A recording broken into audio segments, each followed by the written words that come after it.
Supreme कोर्टातून आम्हालाच न्याय मिळेल असा विश्वास संजय राऊत यांनी व्यक्त केला। पण त्याचवेळी शिंदेंकडे आता दोन पर्याय असल्याचं राऊतांनी म्हटलेलं आहे। शिंदेंची शिवसेना एकतर भाजप किंवा प्रहारमध्ये विलीन होणार असा दावा राऊत यांचा आहे। पाहूया की समोरच्या बाजूला चलबिचल सुरू झाली आणि भारतीय जनता पक्षामध्ये मर्ज व्हायचं की जो एक लहान पक्ष त्याने आपल्यामध्ये घेतलेला अलीकडच्या काळामध्ये प्रहार मला वाटतं त्यांच्यामध्ये मर्ज व्हायचं, त्यांच्याकडे खल सुरू।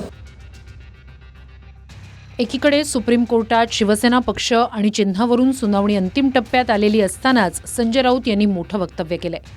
भाजपमध्ये विलीन व्हायचं की प्रहारमध्ये यावरून शिंदेंच्या शिवसेनेत खल सुरू असल्याचं राऊतांनी म्हटलंय। बच्चू कडूंना प्रहारचा ऑप्शन खुला ठेवण्यासाठीच शिंदेंनी सोबत घेतल्याचं राऊतांचं म्हणणं आहे। माझी आजची माहिती अशी आहे की समोरच्या बाजूला चलबिचल सुरू झाली आणि भारतीय जनता पक्षामध्ये मर्ज व्हायचं की जो एक लहान पक्ष त्याने आपल्यामध्ये घेतलेला अलीकडच्या काळामध्ये प्रहार मला वाटतं त्यांच्यामध्ये मर्ज व्हायचं TMC प्रमाणे या संदर्भात त्यांच्याकडे खल सुरू आहे। आता लवकरच फुटरी गटाचे नेते हे दिल्लीला येतील आणि त्यांच्या पक्षाचे प्रमुख अमित शहा यांच्याशी चर्चा करतील। नाही, असा याला काही अर्थ नाही आहे। शिवसेना कायम राहील, धनुष्यबाण कायम राहील आणि येणारा काळही एकनाथजीचाच राहील। मुख्यमंत्री होतील एकनाथ शिंदे येणारा काळ मला वाटतं येणारा काळ म्हटलं म्हणजे आता जो काळ आहेच, जी मजबूती मी पाहतोय केंद्रामध्ये आज महाराष्ट्रात सगळ्यात जास्त खासदार आणणारा पक्ष म्हणजे शिवसेना आहे। त्याच्यामुळं काळ हा शिंदे साहेबांच्या सोबत राहील। आता न्यायालयाचं कौतुक करायचं आणि निर्णय लागला की न्यायमूर्ती आणि न्यायालयाच्या नावाने शिव्या घालायचा हाच उद्योग तुमचा आहे। त्यामुळे ह्या पतंगबाजीला काही अर्थ नाही आहे। रोजची जाणारी माणसं थांबवण्याकरता कदाचित आपण याचा उपयोग करू पाहत असाल। आधी आपला पक्ष सांभाळा, जे काही उरली सुरलेली आहेत माणसं सांभाळा आणि मग एकनाथ शिंदे साहेबांच्या नावाने टाव फोडा।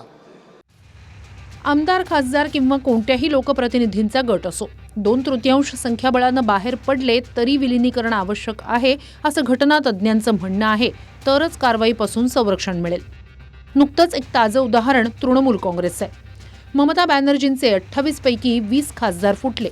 त्याआधी आमदारांनी ममता दीदी यांच्या विरोधात बंड पुकारत 80 पैकी 58 आमदार ऋतुव्रत बॅनर्जी यांच्या नेतृत्वात एकत्र आले। त्यांना विधानसभा अध्यक्षांनी मान्यताही दिली। यासोबतच फुटलेल्या गटानं निवडणूक आयोगात तृणमूल काँग्रेस या मूळ पक्षावरच दावा केला। मात्र 28 पैकी 20 खासदार NCPI या त्रिपुरातल्या छोट्या पक्षात विलीन झाले। पण यातही काही घटनातज्ञांचं वेगळं मत आहे। विलिनीकरण करण्याचा अधिकार नेमका कुणाला आहे? फुटणाऱ्या 2/3 गटाला की मूळ राजकीय पक्षाच्या पक्षप्रमुखाला?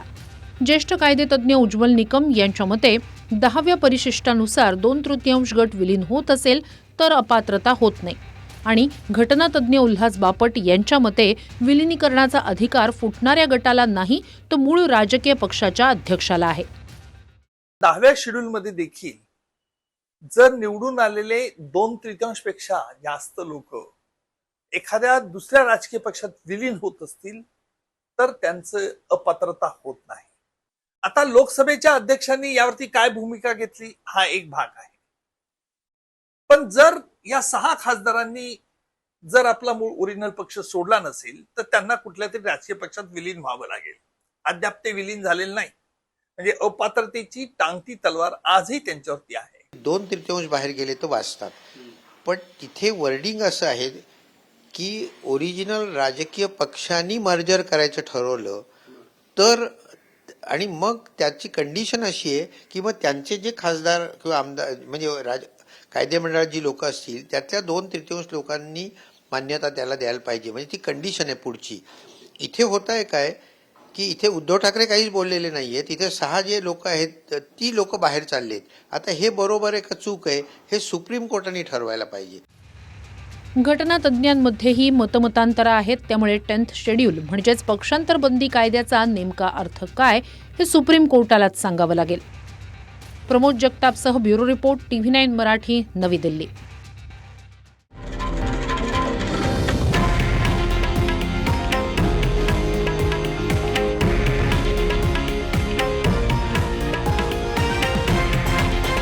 हे आहे देशातील नंबर 1 न्यूज नेटवर्क आणि आपण पाहत आहात TV9 मराठी, एकमेव.